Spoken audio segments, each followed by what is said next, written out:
Hello everyone, welcome to study jack point. मैं वीरेंद्र सिंह एक बार फिर से आप सभी का स्टडी जैक पॉइंट प्लेटफॉर्म पर स्वागत करता हूं। उम्मीद है कि आप सब अच्छे होंगे।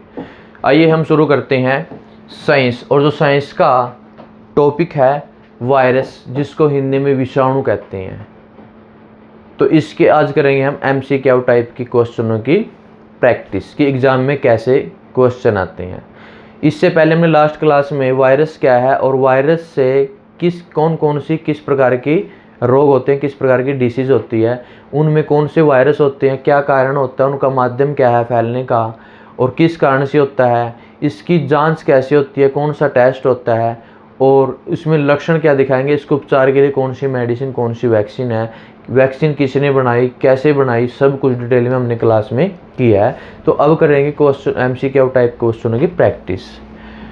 तो आइए शुरू करते हैं। दोस्तों, शुरू करने से पहले आप हमारे चैनल को ज़्यादा शेयर करें, लाइक करें, सब्सक्राइब करें और टाइम टू टाइम नोटिफिकेशन पाने के लिए बेल आइकन वाले बटन पे क्लिक करें। हमारा चैनल का नाम है study space jack space point. जैसे ही आप यूट्यूब पे सर्च करोगे, सर्च करने पर डायरेक्ट बिल्कुल फर्स्ट में टॉप में आपको यही लोगों के साथ मिलेगा। तो आप इसको क्या करना, सब्सक्राइब करना। और आप इस चैनल के माध्यम से मैथ, साइंस, रीजनिंग की बिल्कुल डिटेल के साथ साथ शॉर्ट मेथड, लॉन्ग मेथड और ट्रिक के साथ बिल्कुल आसानी से एग्जाम में क्वेश्चन कैसे सोल्व कर पाएंगे, अच्छे से कर पाएंगे। तो आइए हम शुरू करते हैं। बिल्कुल आपको एक वीडियो के अंदर वायरस से रिलेटेड किस प्रकार के question type MCQ type question आते हैं एग्जाम में, उसको कैसे सोल्व करना देखिए या कैसे आंसर देना है। तो सबसे पहले देखिए कि सर्दी जुखाम किस प्रकार के रोग जनक से होता है। मतलब रोग जनक, जनक मतलब कौन से रोग से होता है, किस रोग से पैदा होता है। तो देखो, अब सर्दी जुखाम है, मैंने बिल्कुल आपको क्लास में समझाया था कि जो सर्दी जुखाम है उसको क्या बोलती हैं, कॉमन कोल्ड। Common cold. और जो इसका वायरस है वो कौन सा वायरस है, राइनो वायरस है। कौन सा, राइनो वायरस। और जो ये वायरस है जिसमें लक्षण दिखाई देंगे, नाक से पानी बहेगा, नाक से पानी का बहना और थोड़ा सा श्वास लेने में क्या आएगी, परेशानी आएगी। ठीक है, तो ये क्या है, किस टाइप का है, वायरस टाइप का। किस टाइप का, वायरस टाइप का। कॉमन कोल्ड बहुत बार एग्जाम में पूछा जाता है, तो कौन सा वायरस है, राइनो वायरस है। उसके बाद आइए हम बात करते हैं नेक्स्ट क्वेश्चन की।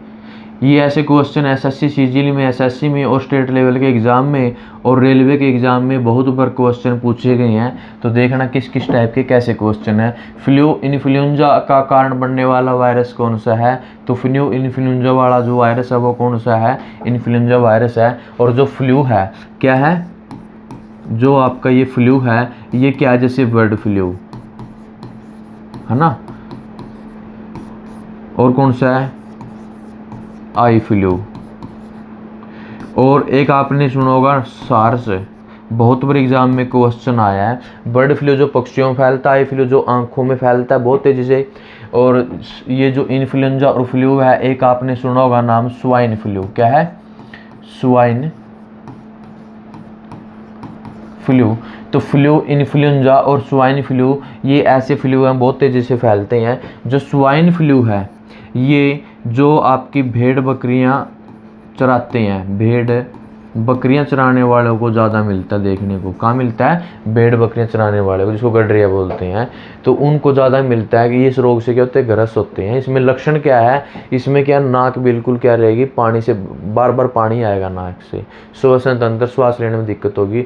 तो इसके बचाव के लिए क्या, सबसे पहले तो कपड़ा बांधना है मुँह के, और मुंह पर कपड़ा बांधकर और जो साबुन से बार बार हाथ धोने हैं। और जो भी व्यक्ति इस रोग से ग्रस्त है उससे क्या, दूर रहना है। माध्यम क्या है, हवा भी हो सकती है इसकी। हवा जैसे संपर्क में आएगा उस ग्रस्त व्यक्ति के संपर्क में, तो हवा के माध्यम से दूसरा व्यक्ति श्वास लेगा तो उसके अंदर चले जाते हैं।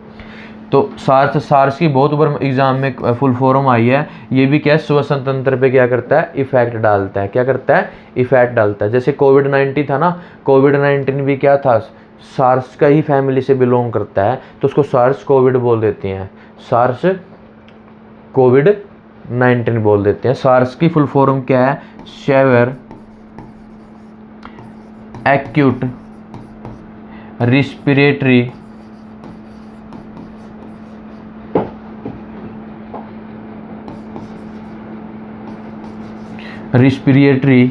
सिंड्रोम।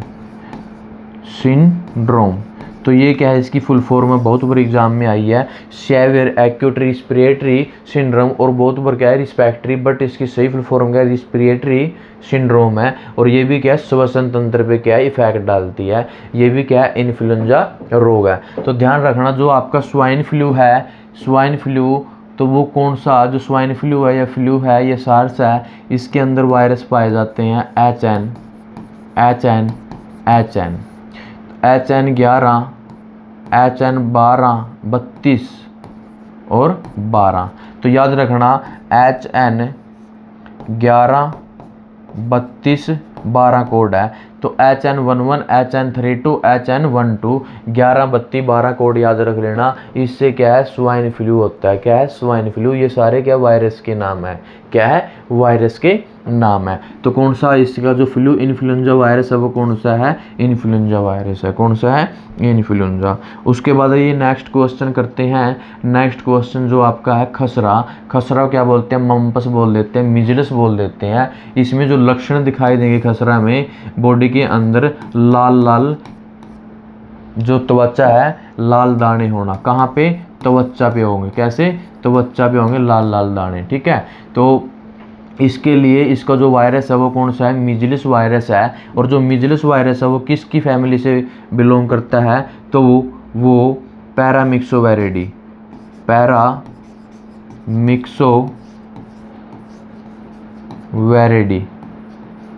इस फैमिली से क्या करता है? बिलोंग करता है। और लाल दाने क्या हो जाते हैं? तो त्वचा पे निकल आते हैं। तो इसके लिए जो उपचार के लिए है, वो उपचार के लिए क्या है? MMR की वैक्सीन है। क्या है? उपचार के लिए MMR की वैक्सीन है। तो इसकी जो फुल फॉर्म बनती है measles mumps rubella. Measles mumps rubella. बहुत बार एग्जाम में आया क्वेश्चन कि इसकी खोज किसने की थी? तो इसकी खोज जॉन फ्रैंकलिन एंडर्स, इसने क्या थी? इसकी खोज की थी जॉन फ्रैंकलिन एंडर्स। और इस पे क्या है? इसके और लक्षण क्या? दस्त लगेंगे, बुखार रहेगा। क्या होगा? बुखार रहेगा, दस्त लगेंगे, उल्टी रहेंगी। और दूसरा मुख्य लक्षण क्या है? त्वचा के दाने निकलेंगे, त्वचा के साथ साथ क्या है? आंखें लाल हो जाएंगी और लाल आंखों में से पानी निकलेगा। तो ये ध्यान रखना। इसका क्या? बहुत बार खसरा के बारे में क्वेश्चन आ जाता है, कौन सी वैक्सीन लगाई जाती है और किस प्रकार का क्या इलाज है, क्या लक्षण है, कौन सा अंग प्रभावित होता है। उसके बाद आइए डेंगू। डेंगू से बहुत सारे टाइप के क्वेश्चन बनते हैं, तो इसको भी बिल्कुल क्लास में अच्छे से डिटेल में समझाया। आइए एक बार डिस्कस करते हैं। डेंगू बुखार का प्रसार किस माध्यम से होता है? तो जितने भी मच्छर होंगे, हमेशा जो मच्छर होगी वो कौन सी होगी? मादा होगी। कौन सी? मादा। याद रखना, पहला तो क्वेश्चन बनता है जितने भी रोग मच्छर से होंगे तो हमेशा रोग वाहक होती है मादा। रोग वाहक का मतलब होती है जो रोगग्रस्त है वहाँ से रोग को लेके और दूसरे स्वस्थ व्यक्ति तक छोड़ देना, रोग वाहक। तो हमेशा कौन सी होती है? मादा होती है। और मादा कौन सी होती है? Adage aegypti. किस टाइप की? एडिज मादा, एडिज एजिप्टी। और इसमें क्या, अगर वायरस की बात करें तो फ्लेबी वायरस। कौन सा? फ्लेबी या फिर अरबो वायरस, फ्लेबी या फिर अरबो वायरस। वायरस कौन से होते हैं डेंगू फैलाने के लिए? अरबो या फ्लेबी। कौन लेके आती है? ये एडिज मादा मच्छर। उसके बाद ये प्रभावित अंग कौन सा पड़ेगा? प्रभावित अंग जो हमारी प्लेटलेट होती है। क्या होती है? प्लेटलेट, जिसको बिंबाणु बोल देते हैं। ये प्लेटलेट की संख्या को क्या करेगा? कम करेगा। संख्या कम होना, प्लेटलेट की संख्या का कम होगा। ठीक है। अब देखो हमारी जो बॉडी के अंदर जो रेंज होती है प्लेटलेट की वो कितनी होती है? प्लेटलेट की लगभग 1.5 लाख से पर माइक्रोलीटर से 4.5 या 4.5 लाख माइक्रोलीटर या प्रति माइक्रोलीटर बोल देते हैं। ये क्या होती है, हमारी बॉडी के अंदर संख्या होती है। तो इसका जो डेंगू है, डेंगू को क्या बोलते हैं, डेंगू को हड्डी तोड़ बुखार भी बोल देते हैं। क्या बोलते हैं, हड्डी तोड़ बुखार या ब्रेक बोन। इसको हेमरेजिक भी बोल देते हैं। क्या बोल देते हैं, हेमरेजिक। हेमरेजिक क्यों बोलते हैं, इसके बारे में, हड्डी तोड़ क्यों बोलते हैं, इसके बारे में डिस्कस करेंगे।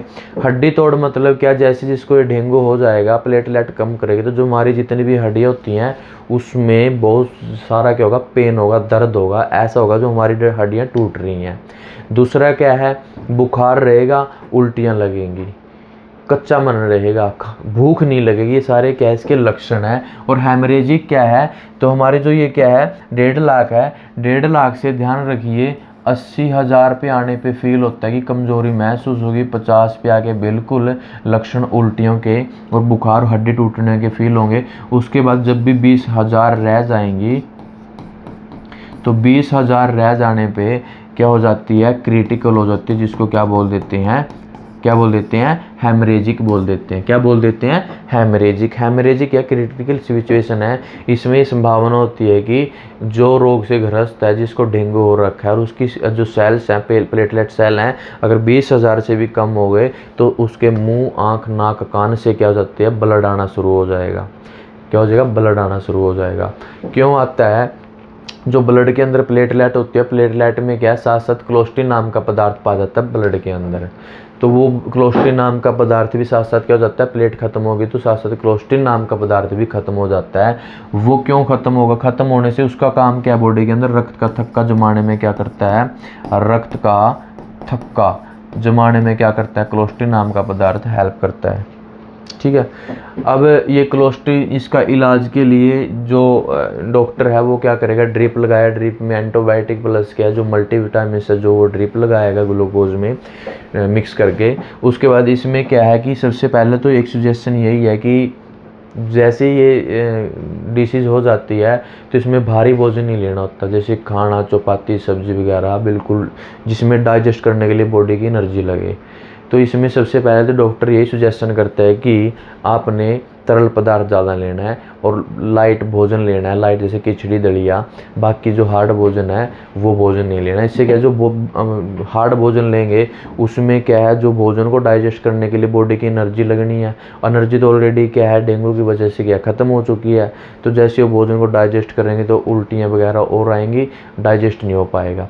अगर तरल पदार्थ लेंगे, तरल पदार्थ में क्या जल्दी डाइजेस्ट होगा, एनर्जी कम लगेगी, इम्यूनिटी सिस्टम जो हमारी एनर्जी है वो बिल्कुल ही कम मात्रा में लगेगी, जल्दी डाइजेस्ट हो जाएगा। और तरल पदार्थ में डॉक्टर क्या बोलते हैं, नारियल का पानी, नारियल का पानी, कीवी, और क्या है, ड्रैगन फ्रूट, ड्रैगन फ्रूट, और क्या है, बकरी का दूध। ये क्यों बोला जाता है, ये बताया जाता है नारियल के पानी में, कीवी में, ड्रैगन फ्रूट में, बकरी के दूध में बहुत ज़्यादा मात्रा में सेल बढ़ाने की क्या है, पावर होती है। साथ साथ क्या, इसमें कोलेस्ट्रॉल नाम का पदार्थ पाया जाता है, जो जैसे वो पदार्थ बढ़ेगा, बढ़ने से क्या, साथ साथ प्लेटलेट भी बढ़ेंगी। और प्लेटलेट बढ़ने के साथ साथ ये प्लेटलेट कब बनती हैं, जो हमारी कुछ हड्डी होती हैं, उन हड्डी में ना, स्पेशल मैं जब आपको ब्लड वाला चैप्टर कराऊंगा उसमें बताऊंगा पूरा प्रोसेस। तो जो हमारी क्रायोलाइट नाम की कोशिका होती है उसके टूटने से प्लेटलेट बनती है। क्रायोलाइट कोशिका के टूटने से क्या बनती है, प्लेटलेट बनती है, याद रखना। तो इस टाइप के क्वेश्चन बहुत बार एग्जाम में आते हैं। तो उसके बाद आइए नेक्स्ट क्वेश्चन करेंगे।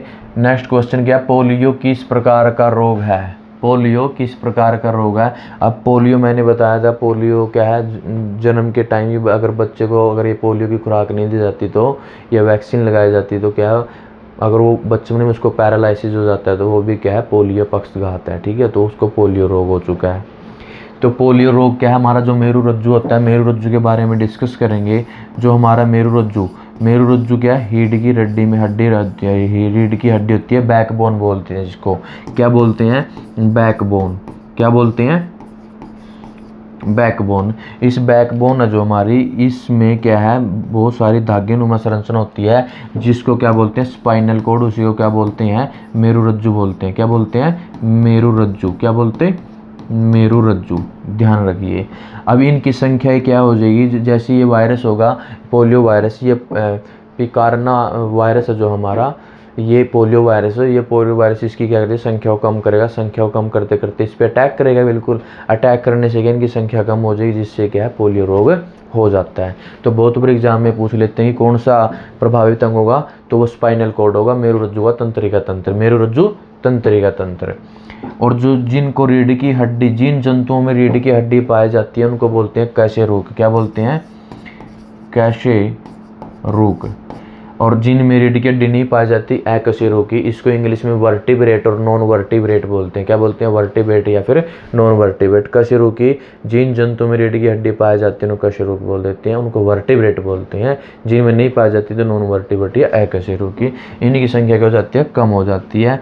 और इसमें लक्षण क्या होंगे, लक्षण में क्या है, बिल्कुल ही विकलांगता होगी, पागलपन होगा, ठीक है ना, इस टाइप के लक्षण रहेंगे। और इसमें जो स्पेशल उपचार के लिए, उपचार क्या है इसका, उपचार के लिए आईपीवी और ओपीवी, आईपीवी ओपीवी। तो आईपीवी ओपीवी के लिए, आईपीवी को बोल देते हैं इनएक्टिवेटेड पोलियो वैक्सीन, क्या बोल देते हैं, इनएक्टिवेटेड पोलियो वैक्सीन। और इसको बोल देते हैं oral polio vaccine, oral polio vaccine. ये क्या है, जो ओरल ओपीवी है, ये देखोगा आपने, ये क्या है, डायरेक्ट क्या है, ओरल मतलब मुंह में दो बूंद जिंदगी की सुना ना आपने, तो यही वो क्या है, पोलियो वैक्सीन है, जो डायरेक्ट मुंह में दो बूंद टपकाई जाती है, ठीक है, 2 ड्रॉप पिलाई जाती हैं। और जो आईपीवी इनएक्टिवेटेड पोलियो वैक्सीन, ये वैक्सीन है डायरेक्ट लगती है, ये बिल्कुल क्रिटिकल सिचुएशन में भी लगती है, या जन्म के टाइम भी क्या लगती है। और जितने भी वैक्सीन बच्चे के जन्म के बाद लगते हैं वो मैंने बिल्कुल आपको क्लास में समझाया कि कौन से वैक्सीन कौन से कंधे पे लगते हैं और कहाँ कहाँ लगते हैं, किस टाइम लगते हैं, कौन से लगते हैं।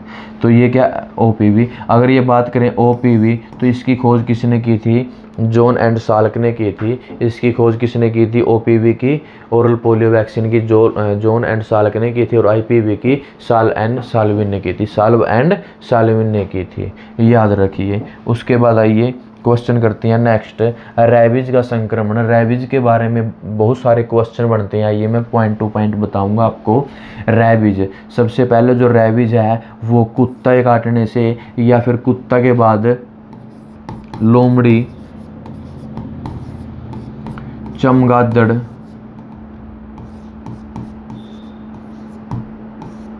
चमगादड़ के अलावा बंदर, raccoon,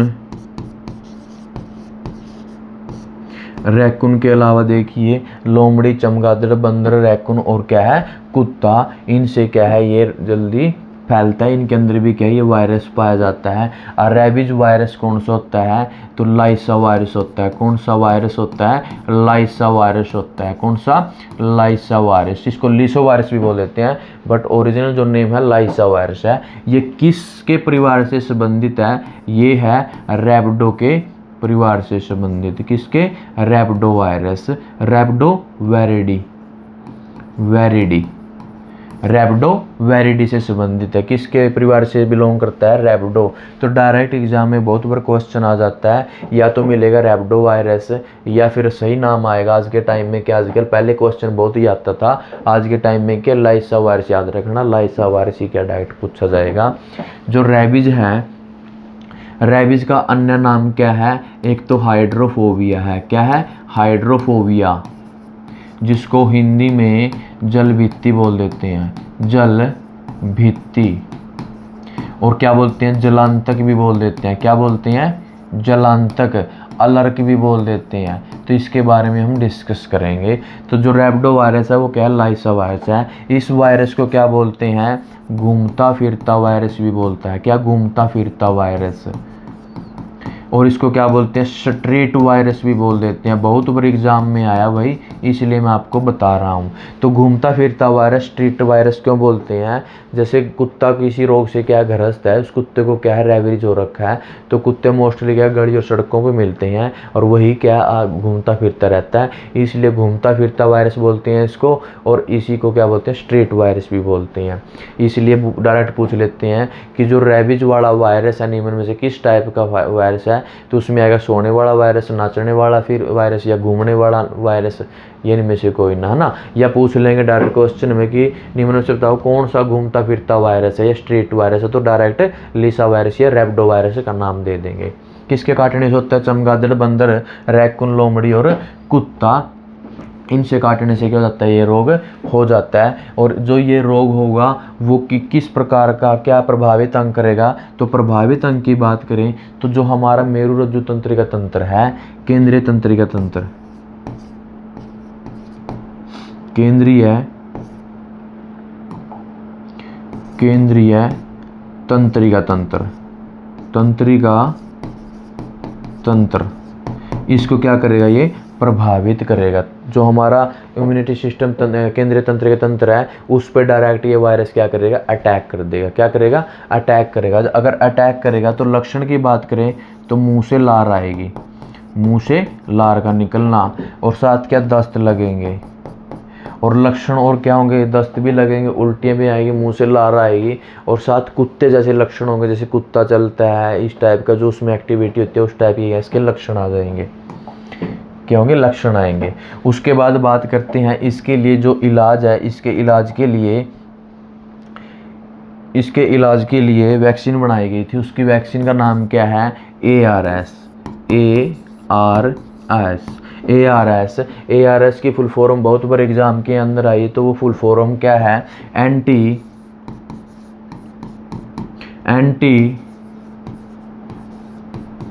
rabies serum, anti rabies serum. एक IHGR, इस नाम की भी क्या अलग से क्या वैक्सीन है। अब इसकी बात करते हैं पहले। ये जो वैक्सीन है ये किसने बनाई थी, जो इसका साइंटिस्ट था लुईस पास्चर, और कौन था, एमिल रुक्स। इन्होंने क्या है, इस वैक्सीन की खोज की थी। क्या की थी, इस वैक्सीन की खोज की थी। कैसे यह वैक्सीन बनाई थी, इन्होंने देखा कि सबसे पहले जो एंटी रैबीज है, इस एंटी रैबीज को वैक्सीन बनाकर जो लड़का ऑलरेडी 9 साल का लड़का था उसको इंजेक्ट किया, और देखा कि कुछ टाइम बाद ऑटोमेटिक वो कुछ दिन बाद क्या है, इस रोग से क्या हो गया था, वो स्वस्थ हो गया था।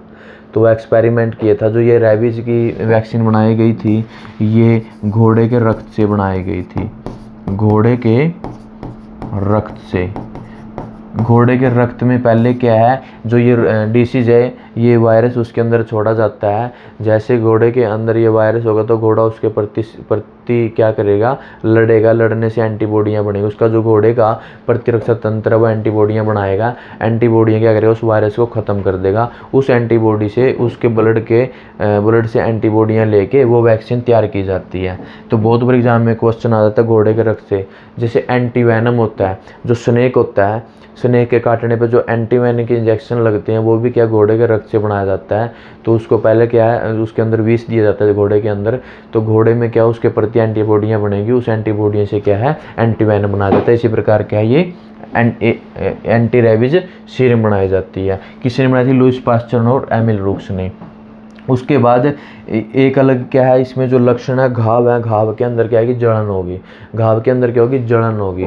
ठीक है, तो जलन के लिए भी अलग से एक किया जाता है, एक लिक्विड फॉर्म में पदार्थ आता है।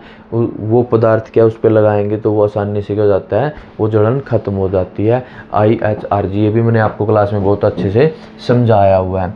उसके बाद बात करते हैं हाइड्रोफोबिया या जलांतक या जलीबीती, इसका नाम क्यों रखा है। तो देखो, जिसको अगर ये टाइम पे, उससे पहले देखो जो आपकी ये एंटी रैबीज है, ये पहले तो आपके नाभि के अंदर क्या लगभग 11 से 12 इंजेक्शन लगते थे, 11 से 12 इंजेक्शन लगते थे, बट अब क्या है, अब ओनली 4 इंजेक्शन लगते हैं। कितने इंजेक्शन लगते हैं? 4 वैक्सीन लगती हैं। कितनी? 4 वैक्सीन्स। कितने? 11 डे के अंदर। पहले क्या थी, 11 इंजेक्शन नाभि के अंदर लगते थे, 7 इंजेक्शन या फिर 11। तो उसके बाद ये 4 वैक्सीन है, ये 4 वैक्सीन में से अगर ऑलरेडी एक पहले लगा हुआ है, क्या है, पहले लगा हुआ है, तो फिर कौन कितनी लगेंगे? 3 लगेंगे। और उसका भी क्या है, एक क्या होता है, टाइम होता है, टाइम पीरियड होता है। जैसे 3 ये बूस्टर के रूप में यूज़ की जाती है, प्रयोग की जाती है। पहली वैक्सीन, फिर बूस्टर डोज, फिर बूस्टर डोज, फिर बूस्टर डोज, ऐसे। तो ये हमारे के जो गवर्नमेंट हॉस्पिटल होते हैं, स्वास्थ्य केंद्र होते हैं, वहाँ पे क्या उपलब्ध आसानी से, बिल्कुल कम ही पैसों में लगती है। अगर BPL कार्ड वगैरह, तो जो भी उसमें जो भी स्कीम वगैरह, वो अलग अलग स्टेट में अलग अलग स्कीम होगी, ठीक है ना। तो यहाँ पे ये वैक्सीन लगाई जाती है। बात करते हैं हम जलभित्ति की, हाइड्रोफोबिया की। हाइड्रोफोबिया, फोबिया का मतलब क्या होता है? डर होता है, एक प्रकार से क्या होता है? डर। तो हाइड्रोफोबिया मतलब जल से डरना, इसलिए इसको जलभित्ति, भित्ति का मतलब भय लगना, जलभित्ति। और ऐसे ही जलांतक, या ऐसे ही इसको अलर्क बोल देते हैं। क्यों बोलते हैं? तो इसको जल से डर लगेगा, जल से भय लगना, जल से भय लगेगा। दूसरा क्या है, जैसे आपका शीशा है, शीशा जिसको क्या बोलते हैं? दर्पण, जिसमें चेहरा दिखाई देता है। या फिर आपकी जो रेडीमेड टाइलें होती हैं, क्या होती हैं? टाइलें होती हैं। कौन सी? रेडीमेड। आजकल टाइलें जो फर्श पे लगाई जाती हैं, वो टाइलें आती हैं, वो भी इतनी शाइनिंग में होती है कि उसमें बिल्कुल अपनी परछाई, अपना चेहरा देख सकते हैं। तो ध्यान रखना, ये जलभित्ति है जो इस रोग से ग्रस्त हो जाएगा, जिसको अगर ये रेबीज रोग है, किसी ने काट लिया, रेबीज रोग हो गया, अगर इसको टाइम पे संभाल लिया तो ये अच्छे से क्या ठीक हो जाता है वैक्सीन लग के। अगर ये जलभित्ति हो गया तो वो रोग कभी भी ठीक नहीं होगा, इसका कहीं पे भी इलाज नहीं है।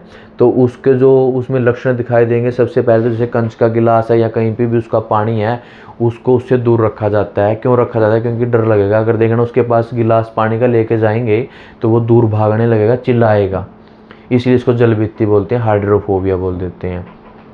ऐसे ही अगर वो शीशे में अपना परछाई देखेगा या कि टाइलों में अपनी परछाई देखेगा, तो उसमें भी वो क्या है, उससे दूर भागेगा। तो इनसे क्या है, कुछ टाइम के लिए, कुछ समय के लिए दूर रखना होता है। और एक स्पेशल क्या होता है, जो खीर होती है, दूध से बनी खीर, ये स्पेशल इसको खिलाई नहीं जाती। क्यों नहीं खिलाई जाती? तो जो खीर के अंदर रसायन पाए जाते हैं, तो बॉडी के अंदर जैसे खीर खाएगा तो वो रसायन इस वायरस को और ज़्यादा उत्तेजित कर देंगे। क्या कर देंगे? उत्तेजित कर देंगे। मतलब जो खीर है, खीर के अंदर जो रसायन पाए जाएंगे वो उत्प्रेरक का काम करते हैं। उत्प्रेरक क्या करते हैं? इस हार्मोन को क्या कर देते हैं? और ज़्यादा एक्टिव कर देंगे, और ज़्यादा प्रेरित कर देंगे, जिससे क्या है, और ज़्यादा नुकसान होगा उसके पूरी बॉडी को। तो ध्यान रखना, इसलिए इसको क्या बोलते हैं? हाइड्रोफोबिया या जलभित्ति, जलांतक बोल देते हैं। कारण क्या है कि इसमें जल से भागेगा, दूर भागेगा, और इसका कोई इलाज संभव नहीं है, 100% इलाज नहीं है। तो अब बात करते हैं हम फोबिया। फोबिया क्या है? जैसे कोई व्यक्ति ऊपर बिल्कुल काफ़ी मंजिल ऊंचाई पे चलेगा, अगर वो नीचे की तरफ देखे तब भी वो डरेगा, देखने से ही मात्र क्या, जोर जोर से चिल्लाएगा, डरेगा। ये क्या फोबिया होता है? फोबिया का मतलब भय होता है। जैसे बैलून का फटने से जोर जोर से चिल्लाना, डर लगना, ये भी क्या है? बैलून फोबिया है। जैसे गुब्बारा का फट जाना। तो बहुत सारे फोबिया समझ गए होंगे आप। तो अब करेंगे हम नेक्स्ट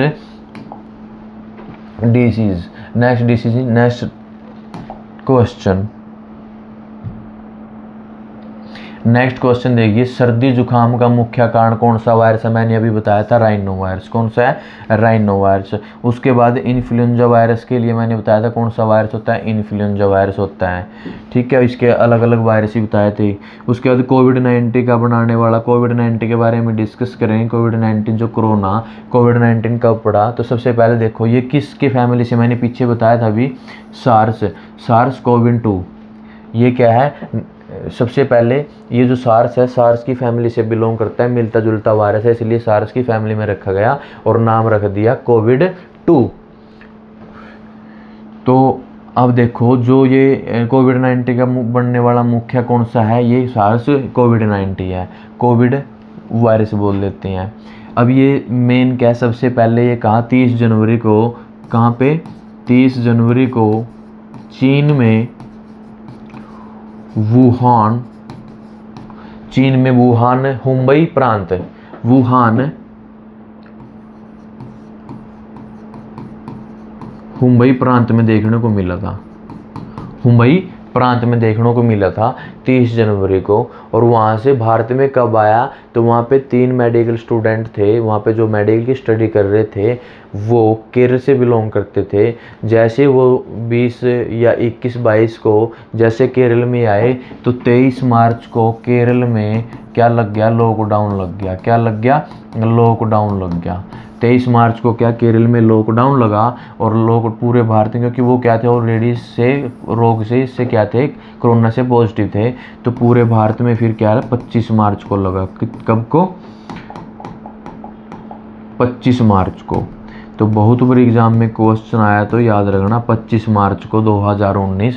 कोविड-19 भी बोल देती हैं, कोविड-19 क्यों बोल देती हैं, 2019 में ये वायरस आया था। तो 25 मार्च 2019 को क्या है, ये पूरे भारत में लॉकडाउन लग गया था 21 दिन का, है ना। तो उसके बाद कोविड-19 मैंने बताया, इससे पहले इसका जो नाम था एन वायरस था, नोवल वायरस बोल देते हैं। कौन सा, नोवल वायरस बोला था। उसके बाद कोविड-19 नाम रखा गया, वो इसकी फैमिली से बिलोंग करने लगा। उसके बाद देखो ये जो हमारा प्रभावित अंग करता है कोरोना, वो प्रभावित अंग क्या करता है, पूरा श्वसन तंत्र के साथ साथ जो हमारा फेफड़ा है पूरा श्वसन तंत्र के साथ जुड़ा हुआ है। श्वास लेने में दिक्कत और साथ साथ क्या, बुखार रहेगा। और इसका माध्यम था जो फैलने का, वो माध्यम क्या है, हवा का माध्यम भी है या किसी न किसी संपर्क में आने से भी गया ये रोग बहुत तेज़ी से क्या था, फैलता था। तो इसके बाद बात करते हैं वैक्सीन की। तो भारत ने वैसे वैक्सीन है पूरे, अगर देश की बात करें पूरे विश्व की, तो लगभग 40 के आसपास वैक्सीन बनाई गई। उनमें से मेन क्या है, जो 7 हैं जो सबसे बेस्ट बताई गई हैं, जैसे स्पुतनिक है या फिर फॉर्मोवैक्स है या फिर फॉर्मेना बारकोटा, मतलब मैंने सारी जो वैक्सीन है इंपॉर्टेंट है वो सारी आपको बताई है। और उसके बाद अब्दाला नाम की भी वैक्सीन है, जैसे अब्दाला, ठीक है, अलग अलग देशों ने बनाई थी। तो बात कहाँ पे आती है कि भारत, तो भारत ने सबसे पहले कोवैक्सीन बनाई थी। कौन सी, कोवैक्सीन। उसके बाद कौन सी बनाई थी, कोविशील्ड। कौन सी बनाई थी, कोविशील्ड। तो कोवैक्सीन, कोविशील्ड, ये जो कोवैक्सीन है ये NIV, national institute virology, NIV, और दूसरी क्या ICMR। ये 2 ऐसी संस्थाएं हैं ऐसी इंडिया के अंदर जिनकी सहयोग से, जिनकी सहायता से क्या है, कोवैक्सीन बनाई गई थी। वैक्सीन किसके लिए, कोरोना डिसीज़ के लिए, कोरोना रोग के लिए। तो इसका नाम क्या है, कोरोना भी है, कोविड भी है, एन वायरस भी है। तो इसकी जो फुल फॉर्म है वो क्या है, नेशनल इंस्टीट्यूट वायरोलॉजी। और इसकी जो फुल फॉर्म है, इसकी फुल फॉर्म क्या है, India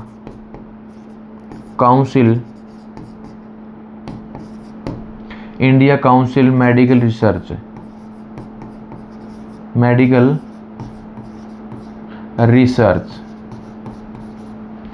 India council medical research, इन दोनों के सहयोग से क्या कोवैक्सीन बनाई गई थी। बहुत ऊपर एग्जाम में पूछा जाता है तो ये याद रखना। अब बात आती है कोरोना नाम क्यों पड़ा इसका। अब फिर उसके बाद कोरोना नाम क्यों पड़ा है, तो जो कोरोना नाम है वो कोरोना लैटिन भाषा में लिया गया है, लैटिन भाषा से लिया गया है। कोरोना का मतलब होता है मुकुट। मुकुट का मतलब जैसे ये सर्कल है तो इसका मुकुट का मतलब ये ऐसे, और यही क्या है, कोरोना की वायरस क्या है, कोरोना वायरस की शेप है। तो इसमें देखिए जैसे हमारा सन है, ये क्या है, सन है, और ये क्या है, जैसे सूर्य ग्रहण लग गया, सूर्य और पृथ्वी के बीच में क्या होगा, चंद्रमा आ गया। तो चंद्रमा आने से क्या है, इसके साइड से क्या किरणें निकलेंगी, प्रकाश की सनलाइट निकलेगी। तो यही क्या है, देखो कोरोना की शेप ले लिया ना, तो इसी वजह से क्या इसका कोरोना नाम पड़ा है। तो ये ध्यान रखना, इससे रिलेटेड ये क्वेश्चन आ जाते हैं। अब बात करते हैं हम खसरा रोग की। किसकी, खसरा रोग की। खसरा रोग को क्या बोलते हैं, मिजलिस वायरस बोल देते हैं या मम्पस बोल देते हैं। और जो खसरा की वैक्सीन है 3 डिसीज में काम आती है। तो सबसे पहले बात करेंगे हम खसरा की। तो खसरा के बारे में देखिए, खसरा रोग का कारण क्या है? मिजल्स वायरस है, जिसको खसरा या फिर मिजल्स वायरस बोल देते हैं। तो ये क्या करेगा? खसरा मैंने बताया था कि बॉडी पे क्या करेगा? लाल दाने होंगे बॉडी पे, तो बच्चा पे क्या होंगे? लाल दाने आएंगे, ठीक है। उसके बाद इसके इलाज के लिए क्या होगा? MMR का टीका, जिसको मम्पस और मिजल्स मम्पस रूबेला बोलते हैं। Measles mumps rubella. और ये बताया था मैंने, किसने? जॉन फ्रैंकलिन ने इसकी क्या करी थी? खोज की थी। किसने? John Franklin. समझाया था ना, जॉन फ्रैंकलिन एंडरसन ने इसकी क्या की थी? खोज की थी। और इसमें जो लक्षण है मिजल्स में, मम्पस में, इसमें जो लक्षण दिखाई देंगे, एक तो बॉडी पे पूरी बॉडी पे क्या होंगे? तो बच्चा पे दाने निकलेंगे, भयंकर दस्त लगेंगे, दस्त के साथ जो आंखें होगी, आंखें में क्या है? बिल्कुल लाल आंखें हो जाएंगी, बिल्कुल रेडनेस टाइप की क्या हो जाएंगी? आंखें हो जाएंगी। और उन आंखों में से बहुत ज़्यादा क्या निकलेगा? पानी निकलेगा। ये क्या है? इसके लक्षण है। तो इसके इलाज के लिए MMR की वैक्सीन यूज़ की जाती है। तो उसके बाद इनके अलावा जो वैक्सीन MMR की है वो गलसुआ के लिए भी और रूबेला के लिए भी यूज़ की जाती है। अब आती है मम्पस, जिसको क्या बोल देते हैं? कंठमाड़ा। इसके अन्य नाम क्या है? गलसुआ भी है, गलसुआ भी है, और गलखंड भी बोल देते हैं। इसके बहुत सारे क्या है? नाम है। तो इसका जो वायरस है, किस वायरस से फैलता है? पैरामिक्सो वायरस से फैलता है। और ये पैरामिक्सो वायरस क्या है? पैरामिक्सोवेरिडी की फैमिली से बिलोंग करता है। बहुत बार एग्जाम में क्वेश्चन पूछा गया है। जो कंठमाड़ा है, इसका नाम गलसुआ भी है, गलखंड भी बोल देते हैं, अन्य और भी नाम बोल देते हैं। तो कंठमाड़ा, कंठ का मतलब गला, तो प्रभावित अंग क्या होगा? गला होगा। बहुत बार एग्जाम में क्वेश्चन आ जाता है। तो प्रभावित अंग क्या है दोस्तों? गला। आज के टाइम में क्या है? प्रभावित अंग पूछने लगे तो गले के अंदर पैरोटिड नाम की ग्रंथियाँ होती हैं। किसके नाम की? पैरोटिड ग्रंथियाँ, जिसको पैरोटिड ग्लैंड बोल देती हैं। ग्रंथियों के बारे में जैसे क्लास लगाएंगे या टॉपिक लेंगे उसका, तो बिल्कुल उसमें आपको ग्रंथियों के बारे में डिटेल में बताया जाएगा। तो पैरोटिड ग्रंथियाँ कहाँ होती हैं? कान में होती हैं, कान के बिल्कुल नीचे। और इसमें क्या होगी? सूजन आएगी, जिसको बोलते हैं स्वेलिंग आएगी। तो आजकल यही क्वेश्चन आ रहा है सीधा डायरेक्ट कि जो पैरोटिड ग्रंथियाँ कहाँ होती हैं? वो कान के नीचे होती है। इनमें क्या आएगी? स्वेलिंग आएगी। किसकी वजह से? खसरा रोग, इसकी वजह से, कंठमाला की वजह से। कौन सा वायरस फैलाता है? पूछ लेते हैं, तो पैरामिक्सो वायरस। तो ध्यान रखिए, ये क्वेश्चन आ जाता है। इसके लिए भी कौन सा इलाज के लिए क्या है? MMR का टीका। क्योंकि मम्पस के लिए भी, रूबेला के लिए भी, और मिजल्स के लिए भी, तीनों डिसीज़ के लिए इसको क्या बोल देते हैं? मिजल्स खसरा को बोलते हैं, इसको क्या बोलते हैं? मम्पस बोलते हैं, कंठमाला को। और उसको रूबेला भी क्या है? सेम ऐसे ही है। उसमें भी क्या है? आंखें वगैरह लाल आएंगी और क्या? दस्त भी लगेंगे, रूबेला, ठीक है। तो ये जो इसमें पैरामिक्सो वायरस है, इससे क्या है? लक्षण आएंगे तो पैरोटिड ग्रंथि में क्या आएगी? सूजन आएगी। अब बात करते हैं चिकन पॉक्स। चिकन पॉक्स को ही क्या बोल देते हैं? छोटी माता बोलते हैं। क्या? छोटी माता। और इसी को क्या बोलते हैं? चिकन पॉक्स बोल देते हैं। इसका जो वायरस हमेशा वेरिसेला वायरस है, वेरिसेला वायरस या वेरिसेला जोस्टर वायरस। तो ध्यान रखिए, जो सेला में सह है, सह का मतलब शॉर्ट और शॉर्ट का मतलब छोटा। तो ध्यान रखना, वेरिसेला वायरस क्या होता है? हमेशा छोटी मतलब चिकन पॉक्स के लिए होता है। इसमें क्या है? जो लक्षण दिखाई देंगे, लक्षण बताता हूँ आपको। इसके अंदर लक्षण, एक तो बुखार होगा, लगभग 7 से 8, 9, 10 दिन तो बुखार रहेगा। बुखार के साथ साथ बॉडी पे क्या है? छाले निकलेंगे, उसको फफोले बोल देती हैं। क्या है? छाले या फिर फफोले। छाले या फिर फफोले निकलेंगे। और कैसे निकलेंगे? पानी वाले निकलेंगे। कैसे? पानी वाले। इसमें क्या है, जैसे ये 7 दिन तो पूरे बढ़ने के लिए निकलेंगे, जैसे बढ़ेंगे तो उसके बाद ये धीरे धीरे घटना शुरू होंगे। तो छाले हैं जो फफोले हैं बड़े होंगे, बड़े होने के बाद फूटेंगे, फूटने से क्या पानी निकलेगा, और वो पानी निकलने के बाद जो निशान होंगे, ठीक ये डिसीज ठीक होने के बाद जो निशान बचेंगे वो कुछ समय बाद 1 महीना 2 महीना 3 महीने बाद क्या है, पूरे ऑटोमेटिक पूरी बॉडी से पूरी त्वचा से क्या हो जाएंगे, साफ हो जाएंगे। तो प्रभावित अंग क्या है, त्वचा पे फफोले निकलेंगे, छाले निकलेंगे पानी वाले। और ये अस्थायी निशान भी समझाऊंगा, मतलब ये छालों के घाव होंगे, घाव क्या धीरे धीरे भर जाएंगे, बिल्कुल साफ हो जाएंगे। तो इसके लिए जो वैक्सीन है, ठीक है ना। तो उसके बाद बात करते हैं, और इसके बारे में मेन एक और पॉइंट देखिए, ये पूरी लाइफ में, पूरी ज़िंदगी में एक बार तो निकलना ज़रूरी है छोटी माता। क्यों निकलना ज़रूरी है, जो हमारा प्रतिरक्षा तंत्र है, जिसको इम्यूनिटी सिस्टम बोल देते हैं, वो क्या हो जाता है, मजबूत हो जाता है। इसके मजबूत होने के हमें क्या फ़ायदा, क्या बेनिफिट है, देखिए। जैसे छोटी मोटी कोई डिसीज आते हैं, कोई वायरस या बैक्टीरिया प्रोटो जो हमारी बॉडी के अंदर आएंगे, तो हमें इतना पता भी नहीं लगता, जिससे पहले का जो हमारे प्रतिरक्षा तंत्र इम्यूनिटी पावर है, ये क्या कर देता है, उनको मार गिराता है, जिससे क्या है, रोग होगा ही नहीं। अगर इम्यूनिटी सिस्टम मजबूत नहीं होगी तो छोटे छोटे जो रोग हैं या छोटे छोटे वायरस या बैक्टीरिया वो जल्दी बॉडी में आएंगे और वो डिसीज़ फैलाएंगे, जिससे कि हमारी जो पूरी बॉडी है प्रभावित होगी, है ना। तो ये इसलिए निकलना ज़रूरी है, ताकि इम्यून सिस्टम क्या हो, हमारा मजबूत और स्ट्रॉन्ग हो, जिससे छोटी मोटी बीमारियों को अपने आप बिना मेडिसिन से, बिना दवाई से क्या है, अपने आप ठीक कर देती है। तो इसलिए निकलना ज़रूरी है। पोलियो रोग किस प्रकार के वायरस से होता है, तो मैंने बताया था कोरोना वायरस, पोलियो वायरस, और मेरुरज्जु तंत्र पे क्या करता है, इफेक्ट डालता है। OPV IPV इसकी क्या है, वैक्सीन है। मैंने अच्छे से आपको समझाया अब भी, और क्लास में बहुत अच्छे से इसको पूरी डिटेल में समझा रखा है। डेंगू का कारण बनने वाला वायरस किस समूह का है। अब डेंगू का मैंने बताया था, वो उसके अंदर जो डेंगू की अभी लिया था, उसमें बताया था डेंगू में फ्लेबो वायरस मादा एडिस एजिप्टी मच्छर के कारण होता है। देखो इसमें आएगा फ्लेवी वायरस, और क्या हो सकता है, अर्बो वायरस भी आ सकता है। प्लेटलेट इसकी क्या होती है, कम होती हैं। अब बात करते हैं नेक्स्ट क्वेश्चन की। नेक्स्ट क्वेश्चन देखिए, डेंगू वाहक कौन होता है, तो हमेशा एडिस एजिप्टी मच्छर होता है। मैंने इसको बताया था, वो मच्छर कैसा होता है, मादा मच्छर होती है। उसके बाद देखो, रेबीज रोग का कारण बनने वाला वायरस कौन सा है, तो रेबीज के लिए मैंने बताया था लाइसा वायरस। आ गया ना।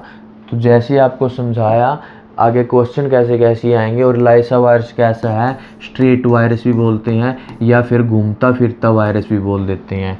उसके बाद देखो, रेबीज है, जो रेबीज का मुख्य प्रसार किसके काटने से होता है, तो कुत्ता तो काटने से होता है। साथ में मैंने बताया था आपको, कुत्ता के अलावा चमगादड़, रैकून और लोमड़ी और बंदर के काटने से भी ये रोग क्या हो जाता है, ये रोग होता है। कब होता है, क्योंकि उनके अंदर भी ये वायरस पाया जाता है, या उन रोग से क्या ऑलरेडी वो ग्रस्त होते हैं। अब उसके बाद आती है हर्पीज का रोग का कारण बनने वाला वायरस कौन सा है, तो हर्पीज रोग है, जो हर्पीज रोग का जो वायरस होता है HSV होता है। एक होता है 1 और एक होता है HSV2, और जो HSV की फुल फॉर्म है, इसको बोल देते हैं हर्पीज सिंप्लेक्स वायरस। तो हर्पीज 1 ये क्या करता है, जो आपका ये हर्पीज 1 है, ये जो हमारा फेस है, फेस पे क्या करेगा, दाद वगैरह या दाने वगैरह निकलेंगे, या दाद या फिर दाने निकलेंगे। और जो आपका SSV2 सिंप्लेक्स वायरस है, ये क्या करेगा, जितने भी हमारे गुप्त अंग हैं, कितने हैं, जितने भी गुप्त अंग है या फिर जनन अंग है, इनमें क्या निकलेंगे, लक्षण में क्या है, दाद होंगे, खुजली होगी, दाने निकलेंगे, और इनमें क्या होगा, दर्द होगा। क्या होगा, दर्द होगा। तो इसके लिए क्या है, ये जो वायरस है, ये इसका क्या है, मुख्य कारण है। इसके लिए इसका इलाज संभव तो नहीं है, इस डिसीज़ का इलाज संभव नहीं है, 100% इलाज नहीं है। इसकी जो एंटीबायोटिक टाइप की क्या है, मेडिसिन आई हुई है, एजिथ्रोम्बोसिन या फिर क्लोरोक्विन टाइप की बहुत सारी ये क्या है, एंटीबायोटिक हैं। तो ये, और स्पेशली इसकी हर्पीज 100 mg की टैबलेट आई हुई है, हर्पीज 100 mg की टैबलेट है। इसका जैसे कंटिन्यू यूज़ करेंगे, प्रयोग करेंगे, तो धीरे धीरे क्या है, ये जो लक्षण है धीरे धीरे समाप्त हो जाएंगे, और तो कुछ ना कुछ समय बाद दोबारा फिर उभरने लगेंगे। इसलिए इसका इलाज 100% नहीं है। तो ध्यान रखिए, इसकी फुल फॉर्म भी आ जाती है और इससे रिलेटेड वायरस के नाम भी आ जाते हैं। कौन सा वायरस कहाँ पाया जाता है। अब बात करते हैं चेचक की। चेचक क्या बोल देते हैं, बड़ी माता बोलते हैं। क्या बोलते हैं, बड़ी माता। और इसको क्या बोल देते हैं, स्मॉल पॉक्स भी बोल देते हैं। क्या बोलती हैं, स्मॉल पॉक्स। अब इसको स्मॉल पॉक्स है, इसको बड़ी माता है। इसका जो वायरस है वो कौन सा वायरस है, याद रखिए, उसका वेरिसेला, तो इसका कौन सा है, वेरिओला। कौन सा, वेरिओला। और ये किस परिवार से संबंधित है, तो पॉक्स वेरिडी परिवार से संबंधित। आज के टाइम में क्या है, बहुत बार क्या है, ये परिवार भी पूछ लेते हैं, तो पॉक्स वेरिडी परिवार से संबंधित है। इसमें जो लक्षण दिखाई देंगे, पूरी बॉडी पे क्या फफोले निकलेंगे, पर फफोले कैसे होंगे, स्थायी निशान छोड़ देंगे। फफोले या छाले कैसे, स्थायी निशान। स्थायी निशान का मतलब समझ गए, तो फफोले वही, ये 15 दिन का प्रोसेस होता है, 7 दिन बिल्कुल चढ़ने में, और फिर उसके बाद बुखार उतरता है। इसमें भूख भी नहीं लगेगी, नींद भी नहीं आएगी, बेचैनी रहेगी। और फफोले क्या धीरे धीरे बढ़ेंगे, ये फूटेंगे, फूटने पानी निकलेगा, पानी निकलने के बाद जो घाव बनेगा, ये घाव तो धीरे धीरे क्या हो जाते हैं, ठीक हो जाती हैं, पर निशान रहेंगे, तो पूरी उम्र तक ये निशान रहेंगे। तो आपने काफ़ी व्यक्ति या लोगों को देखा होगा, उनका जो फेस है उबड़ खाबड़ रहता है, ख़राब रहता है, तो वो कारण क्या है, उसको क्या है, बड़ी माता निकली थी। तो इसके लिए जो वैक्सीन बनाई गई है, वो वैक्सीन क्या है, वैक्सीनिया नाम की वैक्सीन है। कौन सी, वैक्सीनिया, याद रखना। वैक्सीनिया वैक्सीन क्या है, स्मॉल पॉक्स के लिए लगाया जाता है। और थोड़ी सी बात करें, जो ये रोग था 1977 में देखने को मिला था। 1977 से पहले पूरे विश्व में ये बहुत तेज़ी से फैला था, और WHO ने क्या कर दिया था, इसको महामारी का रूप दे दिया था। सबसे पहले महामारी मैंने बताया था, बैक्टीरिया में जो प्लेग रोग होता है, महामारी 1400 ईस्वी के आसपास वो रोग आया था, और 1792 या 1800 के समथिंग क्या भारत में आया था। तो ये जो 1400 के रूप में जो प्लेग रोग होता है, महामारी का रूप था। तो महामारी का मतलब क्या है, जब वो पूरे विश्व में फैल जाए और बहुत तेज़ी से क्या है, लोगों की मृत्यु हो जाए या मौत होने लग जाए, तो वो महामारी का रूप लेती है। तो WHO, ये महामारी का रूप था, WHO ने बताया। 1977 को देखने से पहले ये रोग मिला, पर 1980 में WHO ने ये रोग क्या है, समाप्त कर दिया। मतलब ये बता दिया कि 1980 में भी अब ये रोग बिल्कुल समाप्त हो चुका, कहीं भी देखने को नहीं मिल रहा। तो ये 1980 में WHO ने रोग समाप्त घोषित कर दिया था। ठीक है, उसके बाद बात करते हैं हम, चेचक रोग को समाप्त करने के लिए कौन सा टीका लगाया जाता है। अभी मैंने बताया था वैक्सीनिया, तो कौन सा है, वैक्सीनिया है। उसके बाद पोलियो से बचाव के लिए कौन सा टीका दिया जाता है, या तो IPV या फिर ओरल पोलियो वैक्सीन। ये भी हमने अच्छे से किया है। तो दोस्तों, इस प्रकार के बहुत सारे एग्ज़ाम में क्वेश्चन आते हैं, तो ये आपने अच्छे से क्या करनी है, प्रैक्टिस करनी है। जैसे आपका NTPC को रेलवे के एग्ज़ाम होंगे, NTPC का चला हुआ है, इसमें भी कुछ ना कुछ ये डिसीज़ देखने को मिलती है। अब बात करते हैं कोविड-19 के बचाव में प्रारंभ में कौन सा टीका विकसित किया गया था। अभी मैंने कोविड-19 कोरोना वायरस के बारे में बताया था, कोवैक्सीन और कोविशील्ड क्या भारत ने बनाई थी। उसके बाद फ्लू वायरस का प्रसार मुख्यतः हवा के माध्यम से और बूंदों के द्वारा होता है। हवा के माध्यम से और जो बूंदें होती हैं उनके माध्यम से क्या है, ये फ्लू वायरस होता है। फ्लू वायरस में शैवर नाम का भी क्या है, ये भी सेम उसी प्रकार का वायरस है।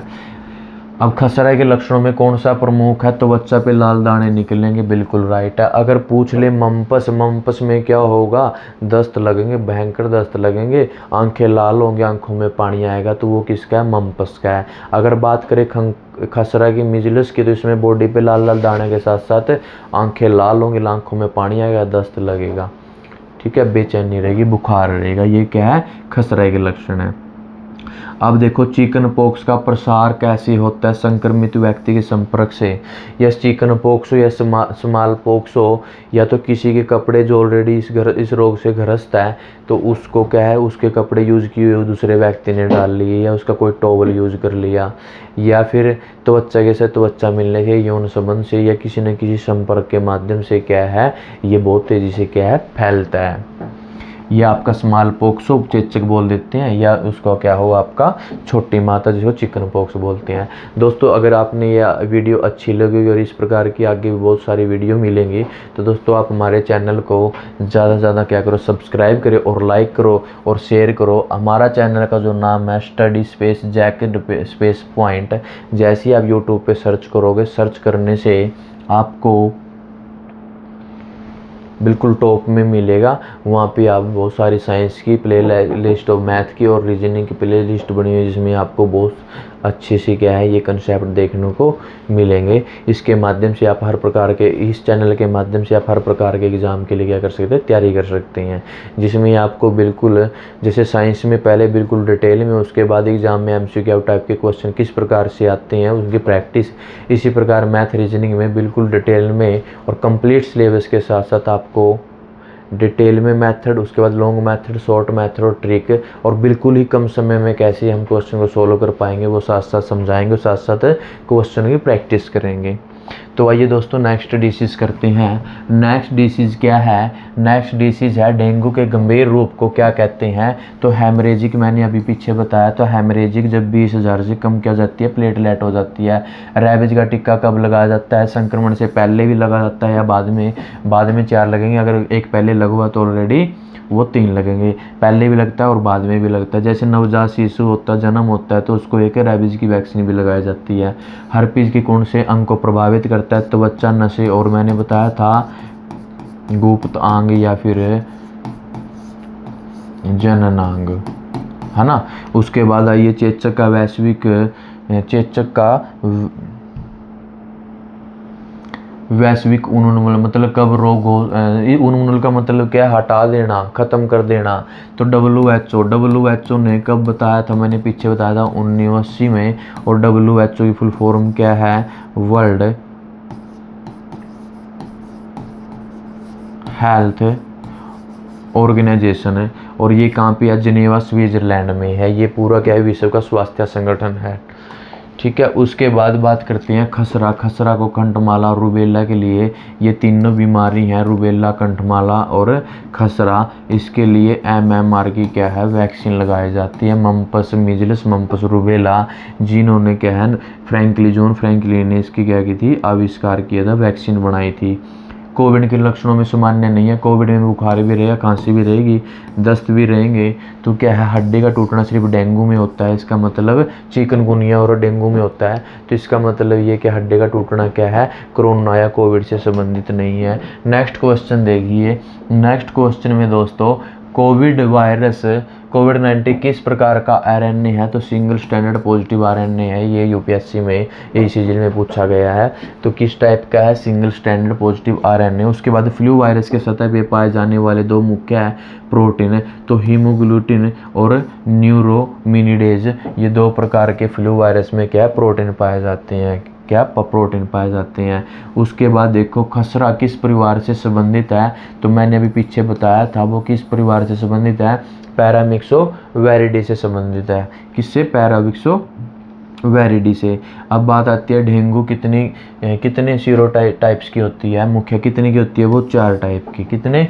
4 टाइप की। उसके बाद अगर हम बात करते हैं नेक्स्ट की, पोलियो वायरस मुख्य रूप से किस भाग को प्रभावित करता है? तो जो रीढ़ की हड्डी में हमारी तंत्रिका तंत्र होता है, जिसको मेरुरज्जु कहते हैं, वो हमारा क्या राइट आंसर होगा।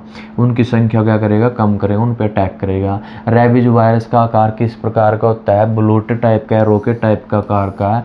ये भी हमारा बी ऑप्शन राइट है।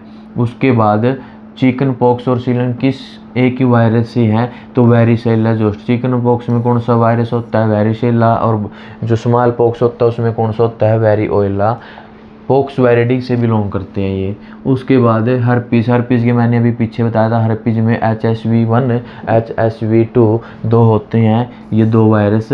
तो कितने होते हैं? प्रमुख 2 प्रकार के वायरस होते हैं। कहाँ कैसे कैसे मैंने आपको बताया है। चेचक स्मॉल पॉक्स में त्वचा को किस प्रकार के दाने होते हैं? तो चेचक है जिसको स्मॉल पॉक्स बोल देते हैं, उसमें फफोले निकलेंगे। कैसे निकलेंगे? पानी वाले, इसको क्या बोलते हैं? छाले। तो पूरे शरीर पे निकलेंगे, कोई भी ऐसा अंग नहीं बचेगा जहाँ नहीं निकलेंगे। उसके बाद बात करते हैं कंठमाला की, जिसको गलसुआ, गलखंड बोल देते हैं। बहुत सारे इसके अन्य नाम हैं, वो मैंने आपको क्लास में अच्छे से समझाया। अगर आपने वो क्लास नहीं देखी, एक बार वो आप क्लास देखिए बैक्टीरिया और वायरस वाली, उसके बाद उन क्वेश्चनों की प्रैक्टिस करोगे तो बिल्कुल आपको क्वेश्चन डिट्टो आपको ये दिखेगा भी हाँ ये क्वेश्चन मेरे को आता है, ये भी मेरे आता है, ये भी मुझे आता है। मतलब एक बार आप सबसे पहले इसको डिटेल में पढ़ें, उसके बाद क्या क्वेश्चनों की प्रैक्टिस करो, ताकि आपको अच्छे से और भी समझ में आए। अगर आपने एक बार क्लास देख ली, दोबारा देखने की जरूरत नहीं पड़ेगी। कंठमाला में कौन सी शरीर ग्रंथि सूझ जाती है? मैंने बताया था लार ग्रंथि में कौन सी होती है? पैरोटिड ग्रंथि है, गले में होती है। ये क्या है? सलाइवा बनाती है। तो लार ग्रंथि, जिसको पैरोटिड ग्रंथि बोल देते हैं, इनमें क्या आएगी? स्वेलिंग आएगी। क्या आएगी? स्वेलिंग आएगी, स्वेलिंग आएगी, सूजन आएगी। दोस्तों, अगर आपको हमारी वीडियो अच्छी लगेगी तो हमारी वीडियो को ज़्यादा से ज़्यादा क्या करो? शेयर करो, और हमारे चैनल को सब्सक्राइब करो। और इस प्रकार की वीडियो पाने के लिए time to time bell icon वाले बटन पे क्लिक करें। दोस्तों, मिलते हैं नेक्स्ट डिजीज़ के साथ और नेक्स्ट टॉपिक के साथ। नमस्कार, धन्यवाद।